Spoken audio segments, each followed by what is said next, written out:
अयोध्या देश में लंबे समय तक विवाद का केंद्र रहा है। आज़ादी के बाद से कई बार इसे राजनीतिक तौर पर दंगल बनाने का प्रयास किया गया, मगर 1980 के दशक में भाजपा ने राम रथ यात्रा निकालकर पूरे देश में ऐसा माहौल बनाने का प्रयास किया जिससे भारत में पहली बार आपसी सौहार्द को पूरी तरह समाप्त किया जा सके। मगर यह यात्रा ज़्यादा दूर तक नहीं चल सकी। बिहार में यात्रा को रोककर लाल कृष्ण आडवाणी को गिरफ्तार कर लिया गया।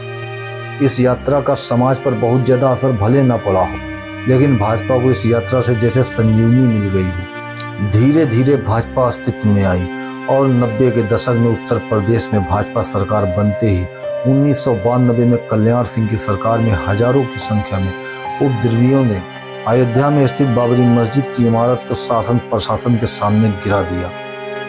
उसके बाद शुरू हुआ देश में दंगों का दौर।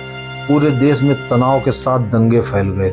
आखिर 1993 में मुंबई ब्लास्ट के बाद जब हजारों की संख्या में जिंदगियां खत्म हो गईं, तब जाकर कहीं दंगे समाप्त हो सके।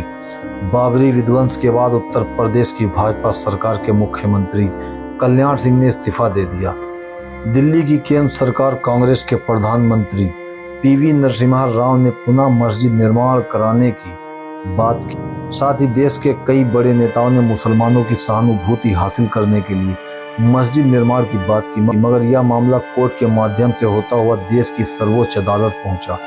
आखिर बहुसंख्यक समुदाय की आस्था को देखते हुए सर्वोच्च न्यायालय ने अयोध्या में विवादित स्थल पर मंदिर निर्माण और अलग स्थान पर मस्जिद के लिए जमीन देने का फैसला सुनाया। यह सब भाजपा शासन काल में हुआ। आखिरकार वह समय भी आ गया जब दशकों से चले आ रहे विवाद पर आखिर रोक लग गई। अयोध्या में उत्तर प्रदेश सरकार की सरपरस्ती में एक बड़े मंदिर का निर्माण कराया गया, क्योंकि अयोध्या को हमेशा राजनीतिक दलों ने अपनी कुर्सी की राजनीति में विवाद के लिए प्रयोग किया। वहीं 2024 चुनाव से पहले भाजपा इस अवसर को हाथ से नहीं निकलने देना चाहती। साथ ही बहुसंख्यक को यह विश्वास दिलाने का प्रयास कर रही है कि राम मंदिर निर्माण अकेले भाजपा मोदी योगी सरकार की देन है। इस दौड़ में भाजपा इतना आगे निकल गई कि धार्मिक रीति रिवाज और धर्मगुरुओं को ही सामने आना पड़ गया। देखते देखते चारों शंकराचार्य ने अयोध्या प्राण प्रतिष्ठा में जाने से इनकार कर दिया। उनका कहना था कि मंदिर निर्माण और प्राण प्रतिष्ठा धर्मगुरुओं के हाथ में होनी चाहिए। अब यह मामला भी विवाद के तौर पर देखा जा रहा है। साथ ही भाजपा के ही कुछ बड़े नेताओं के दबे सुर हैं कि अयोध्या को लेकर आंदोलन करने वाले, साथ ही भाजपा को संजीवनी देने वाले नेताओं को आखिर भाजपा के शीर्ष पदों पर बैठे लोग क्यों किनारे कर रहे हैं। न तो प्रचार प्रसार में कहीं उनका फोटो है और न ही चर्चा। ऐसे में आम जनमानस का मानना है कि मोदी व योगी सरकार प्राण प्रतिष्ठा का पूरा श्रेय खुद लेना चाहती है। पहले ही कई प्रदेश में 22 जनवरी को सरकारी अवकाश घोषित कर प्राण प्रतिष्ठा को उत्सव के तौर पर मनाने का किया जा रहा है। तो भाजपा के विधायक, सांसद, पार्षद सभी को भारी भीड़ जुटाने की जिम्मेदारी सौंपी गई।